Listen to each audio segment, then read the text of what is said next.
आप सभी को नमस्कार।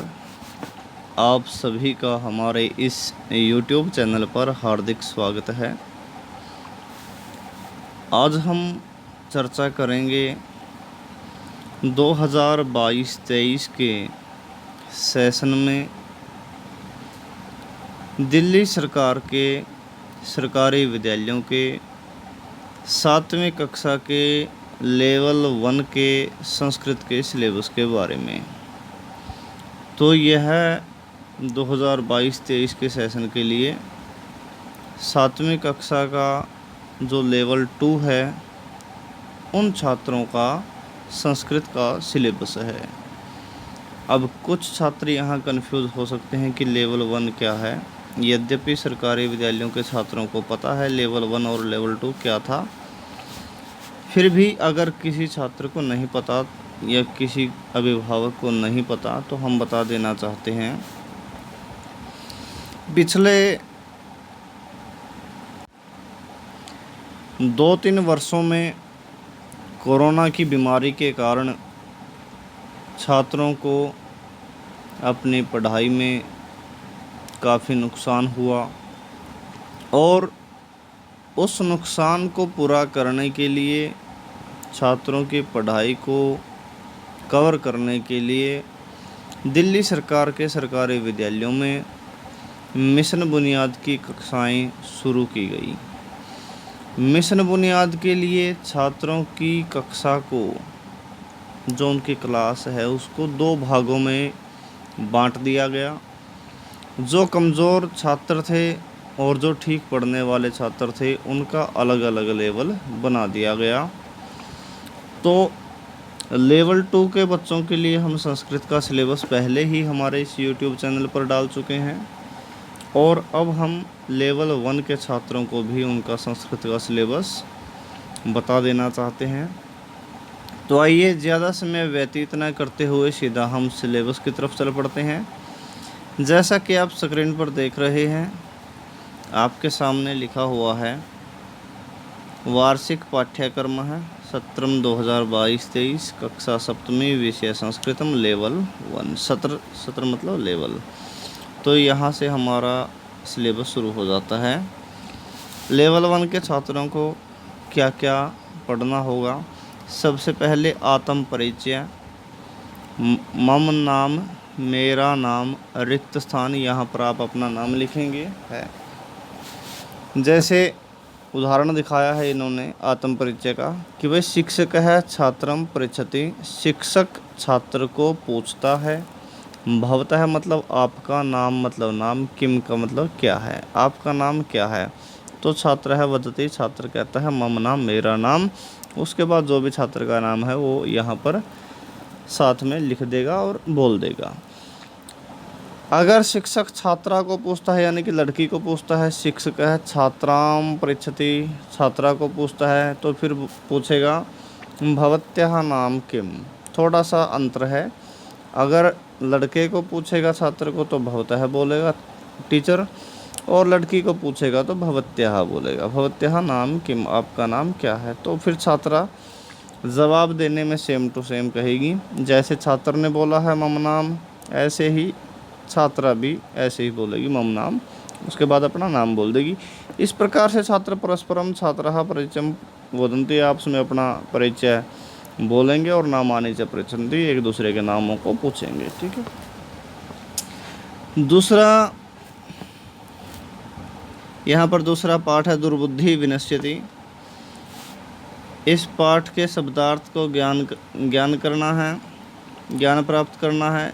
लिंग का ज्ञान करना है, यानी कि कौन सा शब्द किस लिंग का है, पुल्लिंग के कौन से शब्द हैं, स्त्रीलिंग के कौन से हैं, नपुंसक लिंग के कौन से शब्द हैं। इस प्रकार से शब्दों का लिंगानुसार परिचय प्राप्त करना है। अभ्यास का कार्य पाठ का करना है। नैतिक मूल्यों को छात्र पाठ के माध्यम से प्राप्त करेंगे। दूसरा, दुर्बुद्धि विनश्यति के बाद है स्वावलंबनम, यह पाठ है तीसरा पाठ। इसमें भी कथा के माध्यम से शब्दार्थ ज्ञान, लिंग ज्ञान, अभ्यास कार्य, ये सब छात्र पता करेंगे। और भारतीय महीनों के ऋतुओं के नामों को भी छात्र जानेंगे। ठीक है।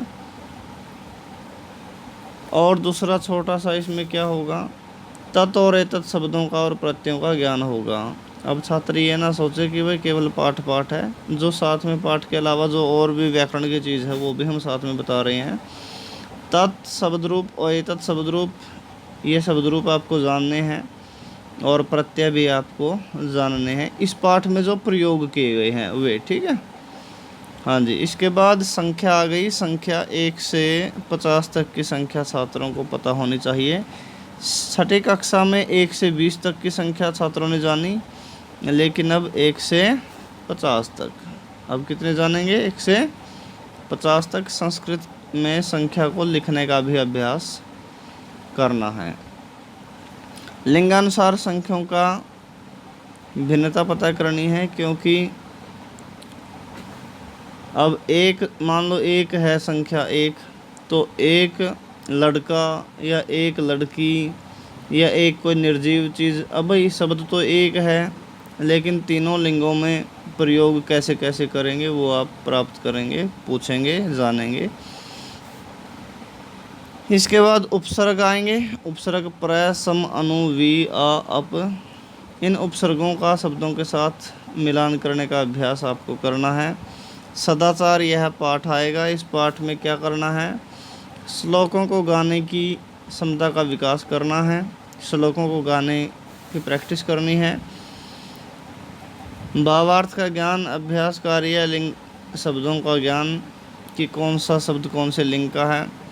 शब्द रूप आएंगे। शब्द रूप में विभक्ति वचनों का आपको परिचय प्राप्त करना है।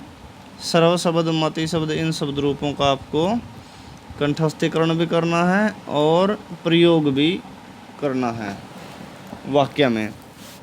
तो इतना जितना भी हमने ये बताया, पहले पेज पर जितना ये सिलेबस था और यहाँ तक, ये सारा का सारा कब तक आपका हो जाना चाहिए? ये सारा का सारा सिलेबस आपका 30 सितंबर 2022 तक हो जाना चाहिए। इस बात का सभी छात्र ध्यान रखेंगे। लेवल 1 के छात्र। लेवल 1 के छात्रों के सिर्फ 2 पाठ आ रहे हैं। लेवल 2 के छात्रों को 4 पाठ करने हैं, ठीक है। थोड़ा सा अंतर है। लेवल 1 के छात्रों का बहुत ही आसान सिलेबस है, ठीक है, 30 सितंबर तक। तो चलिए आइए 30 सितंबर के बाद आपको क्या क्या पढ़ना है वो भी बता देते हैं। अब यहाँ से जो आपके पाठ शुरू हुए हैं वे 30 सितंबर के बाद हुए हैं। ये 30 सितंबर के बाद पढ़े जाने वाले पाठ हैं। त्रिवर्णा ध्वजा, यह पाठ आपको पढ़ना है 30 सितंबर के बाद। इसमें भी आप शब्दार्थ ज्ञान करेंगे और अपने जो नेशनल फ्लैग है हमारा तिरंगा झंडा, उसके बारे में ज्ञान प्राप्त करेंगे, ठीक है। प्रत्यय का ज्ञान आपको प्राप्त करना है, तुमुन प्रत्यय का, ठीक है। तो प्रत्यय वाले जो शब्द हैं उनका निर्माण आपको करना है, अभ्यास करना है।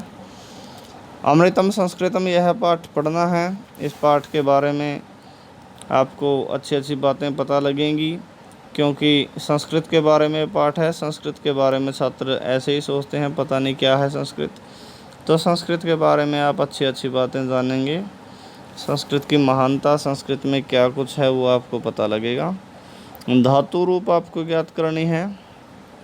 पठ धातु है, 5 लकारों में आपको यह धातु याद करनी है, ठीक है। धातु रूपों का क्योंकि इसने कंठस्थीकरण लिख रखा है, ये धातु याद करनी है, इस बात का ध्यान रखें। और वाक्य का निर्माण करने के लिए भी इस पठ धातु का प्रयोग करना आपको आना चाहिए। आवश्यक क्रिया पदानाम, आवश्यक क्रिया वाले पदों का ज्ञान होना चाहिए। लालन गीतम, यह आपका पाठ है। लालन गीतम में श्लोक हैं, इन श्लोकों को गाने का अभ्यास करना है। भावार्थ का ज्ञान, लिंग ज्ञान, अभ्यास कार्य सारा आपको करना है। तो 30 सितंबर के बाद भी काफ़ी थोड़ा सा काम दे रखा है, ज़्यादा काम नहीं है, क्योंकि लेवल 1 के छात्र हैं, पढ़ने में कुछ कमज़ोर रह गए थे, उसी के हिसाब से यह आपका सिलेबस दिया गया है। लेकिन यह सिलेबस करना क्या है, 31 जनवरी 2023 तक पूरा हो जाना चाहिए। इस बात का विशेष रूप से ध्यान रखेंगे। और सबसे इम्पोर्टेंट बात मैं आपको बता देना चाहता हूँ, इन्होंने लिख रखा है वार्षिक परीक्षा की दृष्टि से सकल मूल्यांकन से पुनरावृत्ति, पाठ्यक्रम से लिखना था, इन्होंने मूल्यांकन लिख दिया, कोई बात नहीं, जल्दबाजी में हो गया मिसप्रिंट। तो वार्षिक मूल्यांकन के लिए सारे पाठ्यक्रम की पुनरावृत्ति होनी चाहिए। नीचे ठीक लिख रखा है, नीचे इसने सिलेबस में ठीक लिख दिया। वार्षिक मूल्यांकन, जो भी आपका वार्षिक मूल्यांकन होगा वो सारे पाठ्यक्रम से होगा। सकल का मतलब सारे पाठ्यक्रम से होगा। यानी कि आपको जो मार्च अप्रैल वाली जो आपकी परीक्षा है, मार्च अप्रैल के महीने में जो आपके पेपर होते हैं वो सारे सिलेबस में से होंगे। ठीक है, इस बात का ध्यान रखें।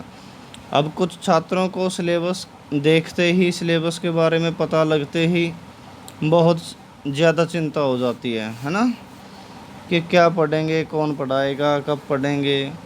अभिभावकों को भी चिंता होती है, हमारे बच्चे का इतना हुआ, इतना रह गया। तो ना तो अभिभावकों को चिंता करने की ज़रूरत है, ना ही किसी छात्र को चिंता करने की ज़रूरत है। क्यों? क्योंकि आपके पास आपका यह यूट्यूब चैनल है, आप इसको सब्सक्राइब कर लें और इस यूट्यूब चैनल पर 6th क्लास से लेकर 10th क्लास तक का संस्कृत का सारा सिलेबस छात्रों के लिए बिल्कुल आसान तरीके से उपलब्ध करवाया गया है। बिल्कुल सरल, एक एक वर्ड मीनिंग के साथ सभी लेसन, चाहे वो 6th क्लास का हो, चाहे वो 10th क्लास का हो। 6th क्लास से लेकर 10th क्लास तक के सभी लेसन, सभी पाठ्य बिंदु बिल्कुल एक एक वर्ड मीनिंग के साथ अच्छी विधि से समझाते हुए आपको यहाँ पर इस चैनल पर मिल जाएंगे। तो चिंता करने की बिल्कुल भी ज़रूरत आपको नहीं है। बस आपको करना क्या है, इस चैनल को सब्सक्राइब कर लेना है। सब्सक्राइब करने के बाद हमारे इस चैनल की प्लेलिस्ट में जाइए। प्लेलिस्ट में आप अपनी किताब का नाम ढूंढिए। आपकी किताब का क्या नाम है? रुचिरा द्वितीय भाग है।